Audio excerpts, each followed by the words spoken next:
Hello everyone, আমি অনেক দিন পরে তোমাদের সাথে আমি কিন্তু একটা ব্লগ ছোট্ট করে এই ব্লগটা শেয়ার করব আর কিছু কথা বলবো। ওকে, তো আমার নাম নীলুফা ইয়াসমিন। এটা হলো শীতের দিনের একটা ব্লগ, যেটা হচ্ছে আমার এডিট করার খাতিরে তোমাদের সঙ্গে আর শেয়ার করা হয়নি। তো আমি যখন রান্নাঘরে আসি তো তখন হচ্ছে আমার অনেক কিছু রান্না করতে ইচ্ছে করে, একটা নয় 3-4টা রান্না করতে ইচ্ছে করে, কিন্তু রান্না করার পরে আমার আর বাকি কাজগুলো করার ইচ্ছে করে না। তো কে কে পিঠে খেতে পছন্দ করো আমাকে কিন্তু অবশ্যই জানাবে। তো যখন শীত পড়ে না, তখন কিন্তু আমি অনেক প্রকারের পিঠে তৈরি করি, যেগুলো আমি জানি।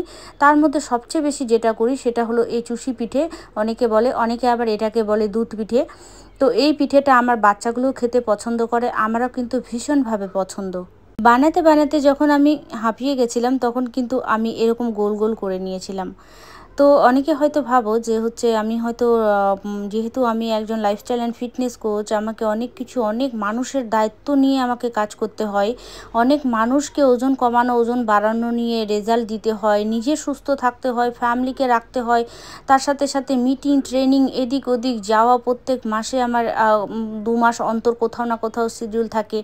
তারপরেও হ্যাঁ, আমি সমস্ত কিছু মেনটেন করি, আর মেনটেনেন্সটাই হলো সবচেয়ে বড় বিষয়। আর মাইন্ডসেট, তো মাইন্ডসেট যদি থাকে না তো হয়েই যায়। তো আমি যেহেতু একজন ওয়ার্কিং লেডি, তাই বলে কি আমি আমার মায়ের কর্তব্য বা দায়িত্ব পালন করব না? আমার বাচ্চাকে কি ভালো খাবার, এসব টেস্টি খাবার খাওয়াবো না? মোটেই না।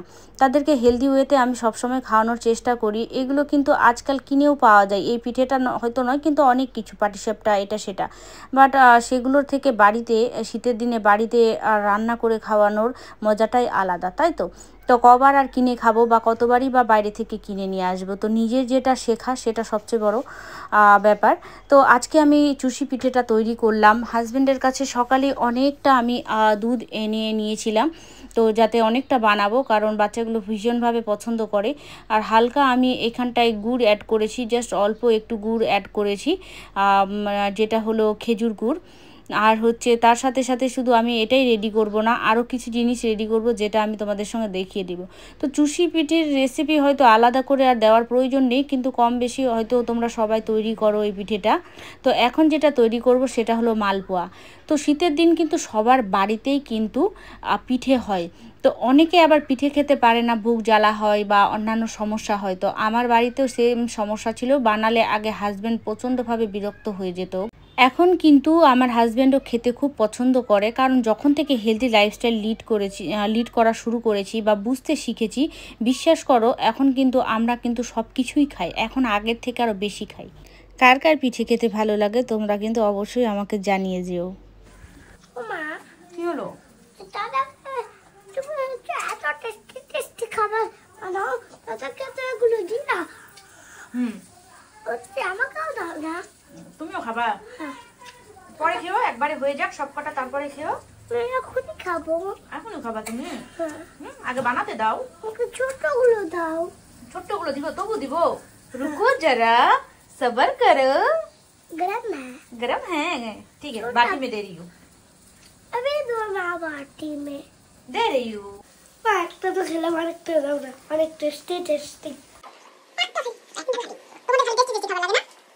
আসলে হেলদি খাবার আমি বাড়িতেই তৈরি করি, এগুলো কখনো দোকান থেকে আমরা কিনে নিয়ে আসি না। এরকম এগুলো কিন্তু শীতের দিন পাওয়া যায়, বাট আমি ফ্রেশ তেলে একদম বাড়িতেই বানাই। সে কারণে আমার বাচ্চাগুলো, আর এখন যেহেতু ঠান্ডার দিন, তো বাচ্চারা তো খেতে চাইবেই, যেমন আমরাও খাই, এমন নয়। বাট আগে খেলে অ্যাসিডিটি, গ্যাস অ্যাসিডিটি হতো, আর এখন হয় না। এটাই জাস্ট পার্থক্য, কারণ এখন আমরা জেনে গেছি পিঠে খাওয়ার আগে কি খেতে হয়। তো আমার এটা পোয়াটাও হয়ে গেছে, তেলে পিঠে যেটাকে অনেকে বলে, তেলে পিঠা হয়ে গেল।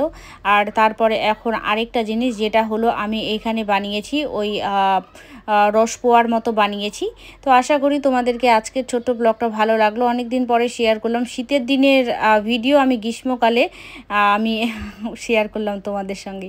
চলো টাটা, বাই বাই। তোমরা সবাই ভালো থাকবে, সুস্থ থাকবে। আর আমার ইউটিউব চ্যানেল ফিট মম নীলুতে আমি কিন্তু ব্লগ দেওয়া শুরু করেছি, তোমরা কিন্তু অবশ্যই ভিজিট করবে। টাটা।